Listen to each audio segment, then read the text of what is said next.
اعوذ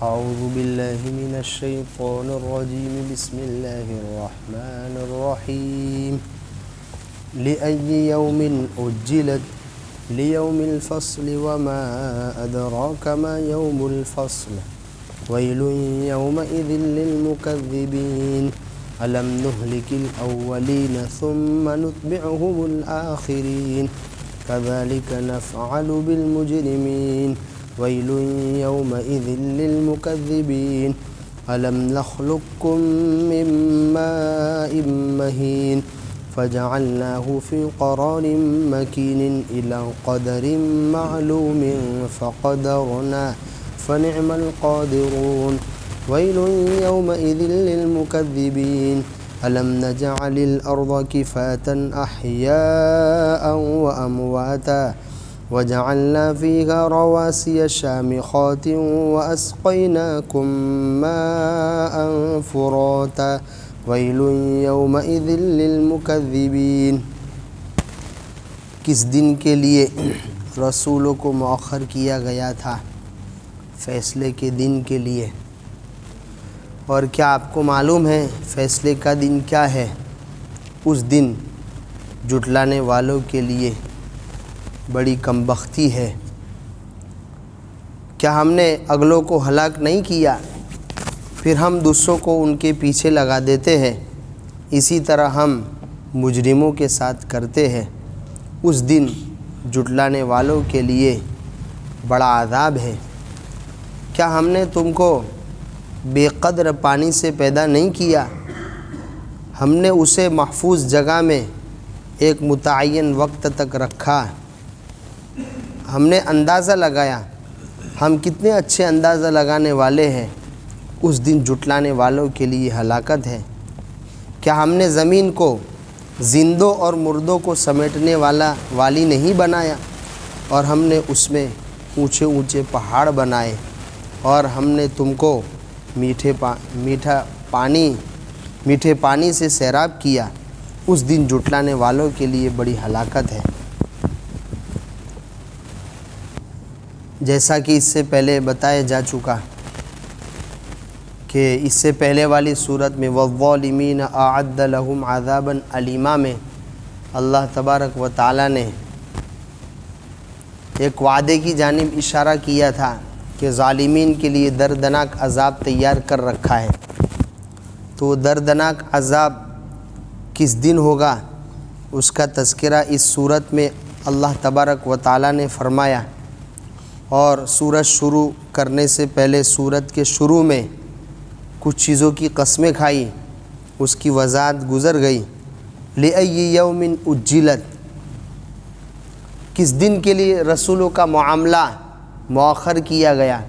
یعنی حضرت آدم علیہ السلام آئے، قوم ان کو جھٹلاتی رہی، اللہ تبارک و تعالی جھٹلانے والے قوم کو نبھاتے رہے، برداشت کرتے رہے۔ حضرت آدم علیہ السلام کے بعد دوسرے نبی آئے، تیسرے نبی آئے، چوتھے نبی آئے، حضرت نوح علیہ السلام کا دور آیا۔ 950 سال تک اپنی قوم کو دعوت دے رہے ہیں، قوم مذاق اڑا رہی ہے، کشتی بنا رہے ہیں عذاب کے لیے، تو مذاق بنائے ہوئے ہیں، اس میں پائخانہ کر لیتے تھے۔ اس طریقے کا گویا 950 سال تک حضرت نوح علیہ السلام کا مذاق اڑایا گیا۔ پھر بھی اللہ تبارک و تعالی نے گویا یعنی کوئی ایسا عذاب نہیں بھیجا، مؤخر کر رہے ہیں۔ ان جھٹلانے والوں کے لیے عذاب کو مؤخر کیا جا رہا ہے۔ کس دن کے لیے؟ یہی صورتحال رفتہ رفتہ چلتے چلتے نبی آخر الزماں محمد عربی صلی اللہ علیہ وسلم کے زمانے میں بھی پیش آئی۔ آپ دعوت دے رہے ہیں، آپ کو ستایا جا رہا ہے، آپ کا بائیکاٹ ہو رہا ہے، آپ کا یعنی بول چال آپ سے بند کر دی جا رہی ہے، آپ کو کبھی ہجرت کرنے پر مجبور کیا جا رہا ہے۔ یہ جھٹلانے والے جھٹلا رہے ہیں، آخرت کے دن کو جھٹلا رہے ہیں، رسولوں کو جھٹلا رہے ہیں، وقت کے انبیاء کو جھٹلا رہے ہیں۔ لیکن اللہ تبارک و تعالی فرما رہے ہیں لِأَيِّ يَوْمٍ اُجِّلَتْ، یہ سارا معاملہ کیوں مؤخر کیا جا رہا ہے؟ کیوں جھٹلانے والوں پر عذاب نہیں آ رہا ہے؟ لیوم الفصل، فیصلے کے دن کے لیے۔ دنیا کے دن فیصلے کی دن نہیں ہے، اس میں حقیقت میں اللہ تبارک و تعالیٰ پر ایمان نہ لانے والے کو جیسا چاہیے ویسا عذاب اس دنیا میں نہیں ہوگا، بلکہ ایک رتی برابر بھی عذاب نہیں ہوگا۔ وہ دندنا تک گھومے گا، ظلم پر ظلم کرتے چلے جائے گا، اللہ تبارک و تعالیٰ کی نافرمانیوں پر نافرمانیاں کرتا چلا جائے گا، لیکن ہو سکتا ہے کہ دنیا کچھ نہ ہو، اس لیے کہ یہ دنیا تو دارالعمل ہے، عمل کا گھر ہے۔ اچھا بھی عمل کرے گا آدمی، برا بھی عمل کرے گا، اصل جو بدلے کا دن ہے وہ آخرت کا دن ہے، وہ دارالجزا ہے، وہ بدلے کا دن ہے۔ تو اس دارالعمل میں، دنیا میں کام کے گھر میں رہ کر جس شخص نے جیسا کام کیا ہوا ہوگا اس کے مطابق اللہ تبارک و تعالیٰ اس دن یعنی قیامت کے دن، فیصلے کے دن، روز جزا یعنی بدلے کے دن اللہ تبارک و تعالیٰ حقیقت میں بدلہ دیں گے۔ لیوم الفصل، تو یہ انبیاء کا جو معاملہ مؤخر ہو رہا ہے، انبیاء کے جھٹلانے والوں پر عذاب نہیں آ رہا ہے، یہ اصل میں فیصلے کے دن کا انتظار ہے، قیامت کے دن کا انتظار ہے، جس دن پانی کا پانی، حق کا حق اور باطل کا باطل واضح ہو جائے گا۔ بڑے بڑے فرعونہ اللہ تبارک و تعالیٰ کے سامنے، بڑے بڑے وقت کے فرعون اللہ تبارک و تعالیٰ کے سامنے گھٹنے ٹیکے عاجزی کے ساتھ کھڑے ہوں گے اس دن کے لیے۔ وما ادراک ما یوم الفصل، یہ فیصلے کے دن کی ہولناکی کو بیان کرنے کے لیے، اس کی سنگینی کو بیان کرنے کے لیے اس طرح گویا پوچھا جاتا ہے۔ کچھ معلوم ہے فیصلے کا دن کیسا ہے؟ جیسے کوئی بڑے آدمی سے، کسی پہلوان سے ناواقفیت کی بنیاد پر، نہ جاننے کی وجہ سے کچھ بولنے لگ جاتا ہے، تو پھر تھوڑی دیر کے بعد وہ پہلوان کہتا ہے، ارے بھائی مجھے پہچانتا ہے کہ نہیں، میں فلاں پہلوان ہوں، میں تو ایسا آدمی ہوں، تو سامنے والا فوراً ڈرنے لگ جاتا ہے۔ تو یہ جو سوال ہے کہ مجھے پہچانتا ہے میں کون ہوں، یہ گویا سامنے والے کو ڈرانے کے لیے ہوتا ہے۔ میں عظیم بڑا آدمی ہوں، میں کوئی معمولی آدمی نہیں ہوں کہ تو اس طرح مجھ سے گفتگو کر رہا ہے، اس طرح تو مجھ سے بات کر رہا ہے۔ تو یہ بھی عربی میں بھی اسی طرح ہوتا ہے۔ وما ادراک ما یوم الفصل، کچھ معلوم بھی ہے یہ فیصلے کا دن کیسا ہے؟ یہ کوئی عام دنوں کی طرح نہیں ہوگا، بلکہ یہ جنت و جہنم کا فیصلہ ہے، ہمیشہ عذاب میں داخل ہونے اور ہمیشہ نعمتوں میں داخل ہونے کا دن ہے، یہ کوئی معمولی دن نہیں ہے۔ ویل یومئذ للمکذبین، حقیقت میں اس دن رسولوں کو جھٹلانے والے، آخرت کے دن کو جھٹلانے والے، قرآن اور حدیث کو جھٹلانے والوں کے لیے اصل جو ہلاکت ہوگی، اصل جو کمبختی ہوگی، اصل جو عذاب ہوگا وہ اس دن ہوگا۔ الم نہلک الاولین، یہ مکہ والوں کو دھمکی دی جا رہی ہے، جو آپ علیہ الصلوۃ والسلام کی بات نہیں مان رہے ہیں، ان کو کہا جا رہا ہے الم نہلک الاولین، کیا معلوم نہیں ہے ہم نے اگلوں کو ہلاک کیا؟ قوم عاد کا تذکرہ تمہارے سامنے ہے، قوم سمود کو تم جانتے ہو، قوم نوح کو جانتے ہو، فرعون کو جانتے ہو، حضرت موسیٰ علیہ السلام کا مقابلہ کرنے والے ان کو جانتے ہو۔ ان سب کو ہم نے جب وقت آیا ہے، یہ سارے کے سارے جھٹلانے والے تھے، قیامت کے دن کو نہ ماننے والے تھے، وقت کے رسولوں کی بات نہ ماننے والے تھے۔ جب وقت آیا ہے تو سارے کے سارے ہلاک ہوئے ہیں۔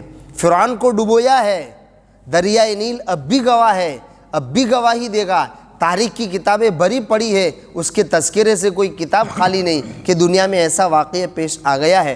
قوم سمود جو بڑی طاقتور قومیں تھیں، ان کے بھی کھنڈرات موجود ہیں کہ اللہ تبارک و تعالیٰ کے عذاب کے نتیجے میں ہلاک ہوئے ہیں۔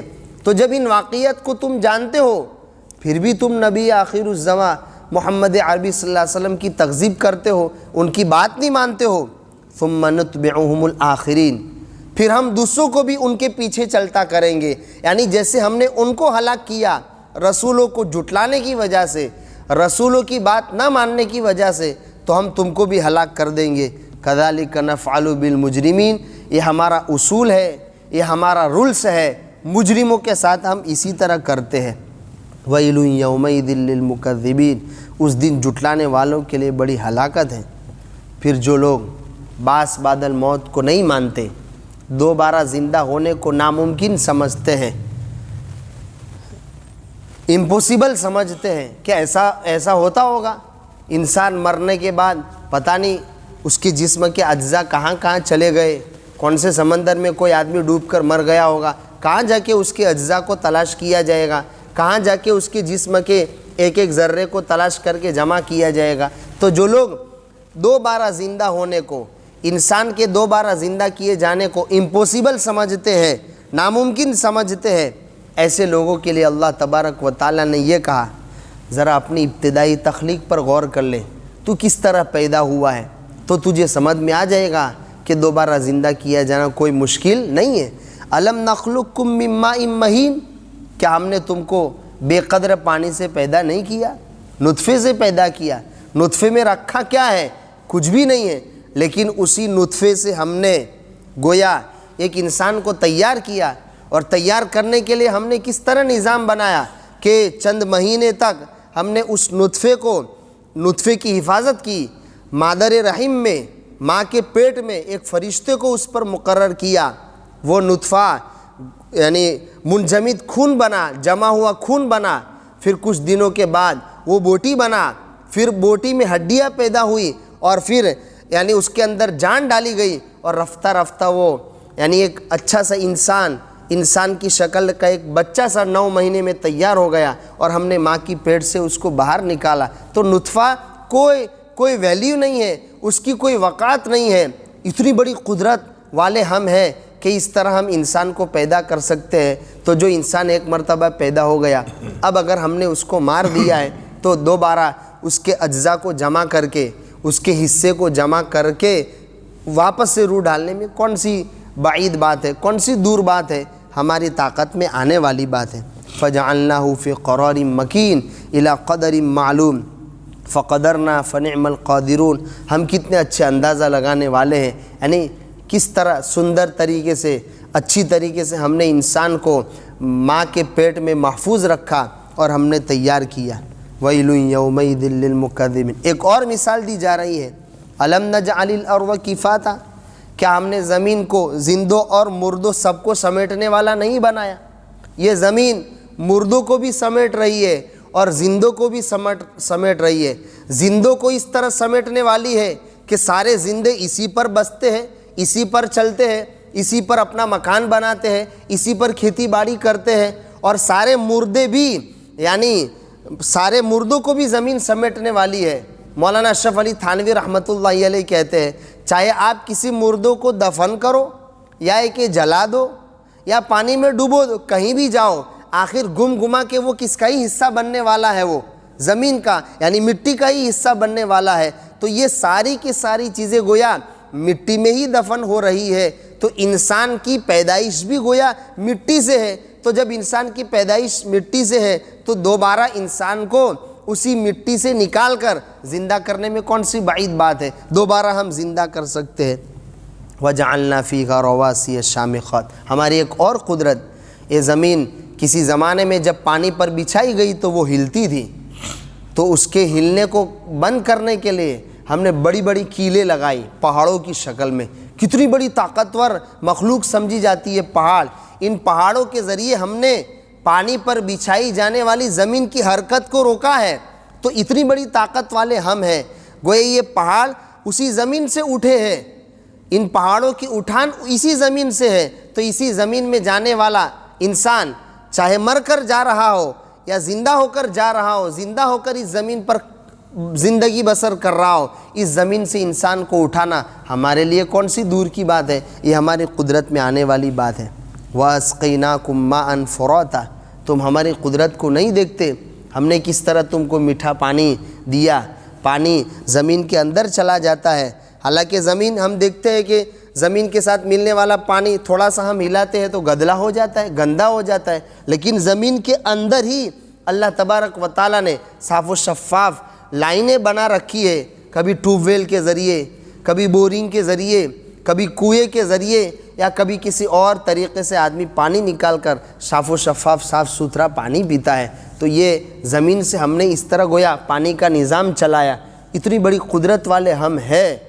انسان ٹنکی میں پانی محفوظ کرتا ہے، کتنے زمانے تک محفوظ کر سکے گا؟ سڑ جاتا ہے، بدبو پیدا ہو جاتی ہے۔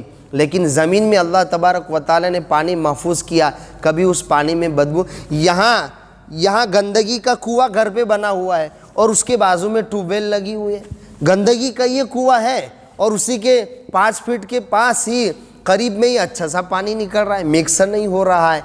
یہ اللہ تبارک و تعالیٰ کا نظام ہے۔ تو اتنی بڑی قدرت کے ہم مالک ہیں، تو اگر انسان کو دوبارہ پیدا کرنا کیوں کر مشکل ہے؟ ہمارے لیے آسان ہے۔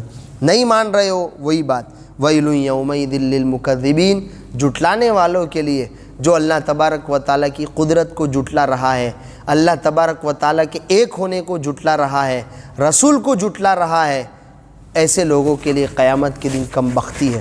اللہ تبارک و تعالیٰ مکذبین میں بننے سے ہم سب کی پوری حفاظت فرمائے۔ سبحان اللہ و بحمدہ، سبحان اللہ۔